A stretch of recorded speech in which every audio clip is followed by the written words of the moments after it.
Tesis 4. El debido conocimiento de la distinción entre ley y evangelio no solo es una excelente luz para la acertada comprensión de toda la Escritura, sino que, sin este conocimiento, la Biblia es y seguirá siendo un libro cerrado. Si hojeamos la Sagrada Escritura, desconociendo la diferencia entre ley y evangelio, nos parece que hubiera en ella una gran cantidad de contradicciones, a tal punto que da la impresión de que la Escritura entera está compuesta de puras contradicciones, aún más que el Corán de los turcos. Unas veces declara salvo al hombre, otras veces lo condena. Cuando el joven rico preguntó al Señor, ¿qué bien haré para tener la vida eterna?, el Señor le contestó, si quieres entrar en la vida, guarda los mandamientos. Cuando el carcelero de Filipo hizo la misma pregunta a Pablo y Silas, recibió esta respuesta, cree en el Señor Jesucristo, y serás salvo, tú y tu casa. Por un lado, leemos en Ab 2:4, el justo por su fe vivirá. Por otro lado, se dice en 1 Juan 3:7, el que hace justicia es justo. Y el apóstol Pablo objeta, todos pecaron y están destituidos de la gloria de Dios, siendo justificados gratuitamente, mediante la redención que es en Cristo Jesús. Una vez la Escritura dice que Dios no se complace en los pecadores, otra vez dice que todo aquel que invocare el nombre del Señor será salvo. En un lugar Pablo exclama, porque la ira de Dios se revela desde el cielo contra toda impiedad e injusticia de los hombres. Y en el Salmo 5 se dice, tú no eres un Dios que se complace en la maldad, el malo no habitará junto a ti. Sin embargo, Pedro dice, esperad por completo en la gracia.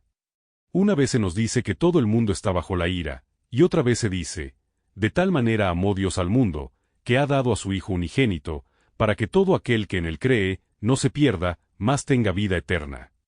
Otro pasaje notable es 1 Suar 6, 9-11. En este pasaje el apóstol dice primero, ni los fornicarios, ni los idólatras, ni los adúlteros, ni los afeminados, ni los que se echan con varones, ni los ladrones, ni los avaros, ni los borrachos, ni los maldicientes, ni los estafadores, heredarán el reino de Dios. Y luego continúa, y esto erais algunos de vosotros, mas ya habéis sido lavados, ya habéis sido santificados, ya habéis sido justificados en el nombre del Señor Jesús y por el Espíritu de nuestro Dios. ¿Acaso no envolverá una verdadera obscuridad a quien no sepa nada de la distinción entre ley y evangelio cuando lea esto? Seguro pensará, ¿qué? ¿Esto pretende ser la palabra de Dios? ¿Un libro lleno de contradicciones? Por otra parte, la solución tampoco consiste en que en el Antiguo Testamento se revela un Dios iracundo, y en el Nuevo Testamento un Dios misericordioso, en que según el Antiguo Testamento el hombre se salva mediante las obras y según el Nuevo Testamento mediante la fe, sino que ambas cosas las encontramos tanto en el Antiguo como en el Nuevo Testamento. Pero, tan pronto conocemos la diferencia entre ley y evangelio, brilla el sol sobre las Escrituras.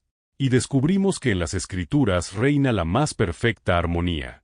Comprendemos que la ley no ha sido revelada porque podamos ser justos por medio de ella, sino para que reconozcamos nuestra impotencia, para que sepamos cuán débiles somos. Asimismo veremos cuán confortante es el mensaje del Evangelio, cuán espléndida es esta doctrina, y recibiremos el Evangelio con grande gozo. La importancia de esta distinción nos la enseña también la historia de la Iglesia. La corrupción se introdujo en la Iglesia cuando se principió a confundir la ley y el Evangelio. Si leemos los escritos de los padres, pronto nos damos cuenta de que la calamidad tuvo su origen en esto. No sabían distinguir debidamente entre ley y evangelio. Por cierto que hasta el siglo VI encontramos aún testimonios espléndidos, pero notamos que luego esta luz se va apagando, que la distinción se va olvidando cada vez más. Ello también se observa en la vida monástica, que ahora gozaba cada vez de más prestigio. Lo que el Señor dijo al joven rico se lo consideraba como absolutamente necesario para la salvación. A quienes debían predicar el Evangelio les predicaban la ley. Si pasamos a la época en que dominó el papado, vemos que el conocimiento de esta distinción había desaparecido completamente. Sobre la Iglesia cayeron tinieblas verdaderamente infernales, de modo que se introdujeron en ella un verdadero paganismo e idolatría. ¿Y qué le sucedió a nuestro querido Lutero? Sus conocimientos fueron en verdad muy amplios desde un principio, en comparación con las tinieblas que reinaban en la época, pero no sabía distinguir entre ley y evangelio. Cuanto se afligió y atormentó. Se flageló y ayunó tanto que por poco se produjo la muerte. La afirmación más penosa, La más terrible para él era que en el Evangelio se revela la justicia que vale delante de Dios. ¡Qué cosa más calamitosa! Pensaba, la ley exige cumplimiento, y además debemos justificarnos por medio del Evangelio. En efecto, él mismo dice que a veces lo asaltaban pensamientos blasfemos. Pero de pronto se le encendió la luz y comprendió de qué clase de justicia habla el Evangelio. Nos cuenta el que, desde ese momento, comenzó a repasar toda la Escritura y a comprender dónde hay Evangelio y dónde hay ley. Nos dice que repasó todos los libros de la Biblia, y así se le aclararon todas sus partes. En el momento en que Lutero aprendió esta distinción, nació como reformador. A ello se debe también el tremendo éxito de su vida pública. Con ello libró al pobre pueblo de la miseria en que lo había sumido la predicación legalista de los sacerdotes. Comprended la importancia de este asunto para vosotros, que seréis curas de almas. Si acude a vosotros una persona aterrada y angustiada, la razón está siempre en que la ley ha obrado en dicha persona y no recuerda que puede salvarse por medio del Evangelio. No piensa en ello, sino que se lamenta, «¡Ay de mí! Soy un pobre pecador que merece el infierno», etc. Decidle entonces, por supuesto que eres un hombre perdido y condenado, pero el texto bíblico que te lo ha dicho es ley. Hay, sin embargo, otra doctrina en las Escrituras. La ley ha cumplido su cometido en ti. Por medio de la ley ha de venir el conocimiento del pecado. Ahora apártate del Sinaí, y ven al Gólgota. He aquí a tu Salvador, que muere y sangra por ti. Solo cuando entréis en el sagrado ministerio comprenderéis la gran significación e importancia de la distinción entre ley y evangelio, y comprobaréis que únicamente el conocimiento de esta diferencia os hará idóneos para desempeñar el oficio que ha de salvar al mundo. Por supuesto que lo más importante será siempre que vosotros mismos hayáis experimentado esta diferencia. No me refiero a los que nunca han sentido angustia por sus pecados, que se creen buenos creyentes por haberse criado en una familia cristiana, sino a los que sienten inquietud por su salvación. Unas veces pensaréis que sois hijos de Dios, otras veces pensaréis que vuestros pecados no os han sido perdonados. Si entonces queréis la verdadera paz, la obtendréis únicamente merced al conocimiento de la distinción entre ley y evangelio. La Apología de la Confesión de Augsburgo dice así: para comprender debidamente los beneficios de Cristo y el gran tesoro del evangelio debemos separar, cual tierra y cielo, por un lado la promesa de Dios y la gracia que se ofrece, y por el otro lado la ley. Por más que la palabra de Dios nos predique el consuelo del Evangelio, no tendremos paz si no sabemos que en la palabra de Dios está también la ley, de la cual hemos escapado y que, siendo pecadores perdidos y condenados, hemos abrazado el Evangelio. Al leer un pasaje confortante, pensaremos, sí, tengo el perdón de los pecados, y luego, al llegar a otro pasaje nos creeremos perdidos, por no conocer la diferencia entre ley y evangelio. La fórmula de concordia dice en el epítome: creemos, enseñamos y confesamos que la distinción entre la ley y el evangelio debe ser retenida a la Iglesia con gran diligencia, como luz de extraordinario esplendor, mediante la cual, según advertencia de San Pablo, se divide rectamente la palabra de Dios. Este concepto se repite en el artículo V de la Declaración Sólida, de la siguiente manera: ya que la distinción entre la ley y el evangelio es como luz muy resplandeciente que sirve para que la palabra de Dios sea dividida correctamente y la escritura de los santos profetas y apóstoles sea debidamente explicada y entendida, debemos guardarla con cuidado especial, a fin de que estas dos doctrinas no se mezclen entre sí o el evangelio sea transformado en ley, pues con esto último se obscurece el mérito de Cristo y se despoja a las conciencias perturbadas del dulcísimo consuelo que tienen en el Santo Evangelio cuando éste se predica en toda su pureza, y por el cual se pueden sostener en las más graves tentaciones con que puedan ser acosados por los terrores de la ley. Al no distinguir estas dos doctrinas se obscurece el Evangelio y el mérito de Cristo, porque, si uno teme las amenazas de la ley, ha olvidado a Cristo. Porque Cristo me dice: si tus pecados fueren como la grana, como la nieve serán emblanquecidos. También, venid a mí todos los que estáis trabajados y cargados, que yo os haré descansar. El predicador proclamará debidamente esta verdad solo si le ha quedado grabada indeleblemente la distinción entre ley y evangelio. Solo así podrá acostarse y morir en paz. Por más insinuaciones que le hiciere el diablo, le contestará: tienes razón, pero conozco otra doctrina que me enseña algo distinto. Me alegro de que la ley me haya maltratado tanto, porque así el evangelio me sabe mucho mejor.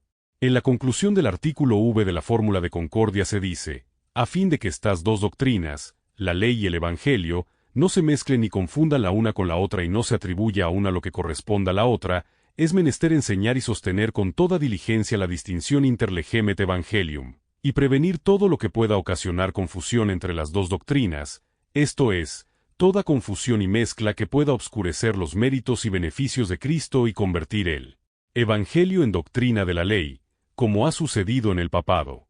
Tal confusión también priva a los cristianos del verdadero consuelo que les proporciona el Evangelio para combatir los terrores de la ley y vuelve a dar entrada en la Iglesia de Dios a los errores del papado.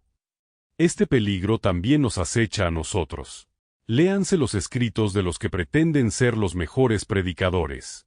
Son tan incisivos porque confunden la ley y el Evangelio, lo cual trae como consecuencia que las gentes se encuentran en sus lechos de muerte acosados por la duda. Más de uno muere pensando, veré si Dios me recibe. El que muere con tal incertidumbre, no será salvo. ¿Y quién es el culpable en muchos de los casos? El predicador. Pero éste tampoco debe afirmar que la ley ha sido abolida, por cuanto esto no es verdad. La ley queda en vigencia, no ha sido abrogada. Mas nosotros tenemos otro mensaje. Dios no dice, la justicia es por la ley, sino, por medio de la ley es el conocimiento del pecado. En efecto, leemos en la carta a los romanos, al que cree en aquel que justifica al impío, su fe le es contada por justicia. Es decir, que estamos en camino de la salvación precisamente cuando reconocemos ser impíos. Al comentar Gal 3:19, dice Lutero, es imposible mantener inalterada la doctrina cristiana si no se separa con toda propiedad y claridad el Evangelio de la ley. Mas si se ha establecido con acierto y certeza la diferencia, se conoce con perfección y exactitud cómo y por qué medios nos justificamos ante Dios. Si existen esta luz y este conocimiento, entonces es fácil distinguir entre la fe y las obras, entre Cristo y Moisés, entre el Evangelio y la ley de Moisés y todas las demás leyes, estatutos y ordenanzas seculares. Chemnitz, por último, escribe en sus Loci Theologici en el Locus de Justificatione, puesto que Pablo afirma claramente que la justicia valedera ante Dios se revela en el Evangelio, aparte de la ley, es obvio que lo principal en este artículo es que se establezca y se mantenga con diligencia la correcta y clara diferencia entre ley y Evangelio. ¿Qué otra luz ha disipado las tinieblas del reino papal sino precisamente esta, que se ha señalado la verdadera diferencia entre ley y Evangelio? El pasaje principal de las Escrituras para nuestra tesis es Rom 10, 2-4, porque yo les doy testimonio de que tienen celo de Dios, pero no conforme a ciencia. Porque ignorando la justicia de Dios, y procurando establecer la suya propia, no se han sujetado a la justicia de Dios, porque el fin de la ley es Cristo, para justicia a todo aquel que cree. ¿Qué quiere decir el apóstol con no conforme a ciencia? Esto es, ignoran la justicia de Dios. Esta es la falta de ciencia. Ellos consideraban que debían ser celosos de la ley, por cuanto estaban seguros de que se trataba de la ley de Dios. ¿Cómo podría uno pasarla por alto? Si hubieran prestado atención a la predicación de Pablo, habrían notado que él mantenía en vigencia la ley. Y entonces no habrían llegado a ser enemigos del Evangelio, y la terrible obscuridad que los envolvía se habría disipado. Sin embargo, es en extremo necesario que se predique la ley con toda severidad. Muchos predicadores temen hacerlo, pensando que las personas se apartarán de ellos si lo hacen. Pero tal temor es completamente infundado. Un médico que teme decirle a su paciente lo grave de su enfermedad es un mal médico. El predicador que no anuncia la ley con severidad tampoco podrá predicar correctamente el Evangelio. Solo cuando el pecador ha llegado al conocimiento de su perdición, puede recibir el consuelo del Evangelio. Sin este conocimiento previo, el Evangelio no será para él una noticia alegre, sino una tontería. Es igualmente importante que la ley y el Evangelio no se mezclen. Quien mezcla estas dos doctrinas arruina tanto la una como la otra. La ley no debe ser predicada como si pudiera salvarnos, y el Evangelio no debe ser presentado como si impusiera nuevas exigencias. La ley condena, el Evangelio absuelve. Si el predicador mezcla estos dos mensajes, su auditorio no será conducido al arrepentimiento ni a la fe. Es como tratar de mezclar fuego y agua. Ambos pierden sus propiedades distintivas. Por otra parte, algunos predicadores solo proclaman el Evangelio y dejan de lado la ley. Esto también es un error peligroso. Si las personas no se han enfrentado primero con la ley, no comprenderán su necesidad del Evangelio. Proclamar solo el Evangelio es como ofrecer medicina a alguien que no sabe que está enfermo, no verá la necesidad de tomarla. Finalmente, es esencial que el predicador experimente personalmente la distinción entre ley y Evangelio en su propio corazón. Esto lo hará compasivo con los que sufren y humilde en su proclamación. El predicador no debe ver la ley como un mero conjunto de reglas que otros deben cumplir, sino como la voz de Dios que le muestra su propia indignidad. Solo entonces podrá predicar el Evangelio con genuina alegría y gratitud, sabiendo que él mismo ha sido salvado por gracia. La distinción entre ley y Evangelio es una herramienta indispensable para el pastor y para todo cristiano. No solo nos ayuda a entender la Escritura, sino que también nos permite encontrar consuelo en medio de nuestras luchas. La ley nos lleva al arrepentimiento. El Evangelio nos da la certeza de la salvación. Juntas, estas dos doctrinas nos guían hacia Cristo, nuestro único Salvador.